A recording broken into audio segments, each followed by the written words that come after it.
Welcome back to Content Monsters, and in today's episode, we are reviewing A Working Man, which is just released on Amazon Prime Video. Now, A Working Man is Jason Statham doing Jason Statham things, and we're not complaining. Now, what happens when Jason Statham walks into a Jason Statham movie? You get A Working Man, an action-packed thrill ride that doesn't try to reinvent the wheel.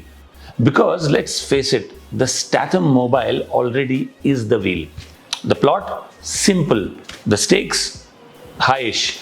A man 11, Statham obviously, is out to rescue his employer's daughter from a ring of Russian traffickers. Sounds familiar?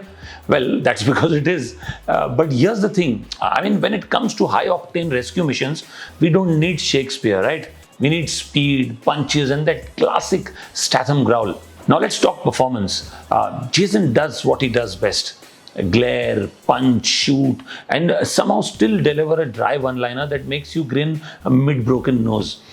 He plays it straight, and weirdly, it still doesn't feel tired. There's a charm to his repetition, like watching a magician pull the same rabbit out of the hat, but with more attitude every time. Now let's talk about David Ayer's direction. It's not as polished as The Beekeeper, but the film does have a sleek, gritty look. The title sequence kicks things off with a serious swagger, and while some of the action editing feels choppy, the finale goes full chaos in a good way. A shout out to Jed Michael Fry's throwback score. It's dramatic, it's overdone, but it's still somehow perfect. Now let's talk about the villains.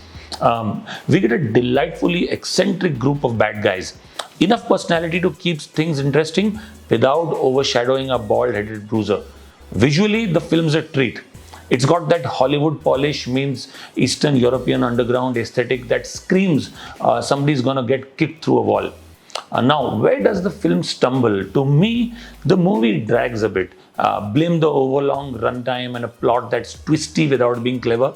There are some plot holes big enough to drive a gateway van through, and the emotional beats about as deep as a kiddie pool.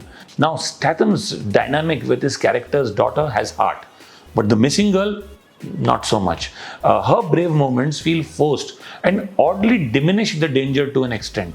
If she's trading punches with the mafia, it makes Jason's showdown look less badass and more babysitterish. So what's the final verdict? Now, to me, A Working Man is a classic Statham flick. It's got guns, goons, and growls. It's predictable, ridiculous, and let's be honest, exactly what you signed up for when you decided to watch the film. The plot won't win awards, but the punches just might. So grab your popcorn, turn off your logic sensors, and enjoy this ride. I'd give this one a rating of 6 flying roundhouse kicks out of 10. Watch it if you love Jason Statham doing Jason Statham things. You want a no-nonsense, guilt-free action binge and a Sunday evening which needs some spice. Skip it if you're looking for emotional depth or plot intricacies, or if you can't handle a protagonist dodging bullets Matrix style just because he's Jason Statham. Hit that like button if Jason Statham has punched his way into your heart too. And don't forget to subscribe for more no bullshit movie reviews from Content Monsters. We'll see you soon. Thank you.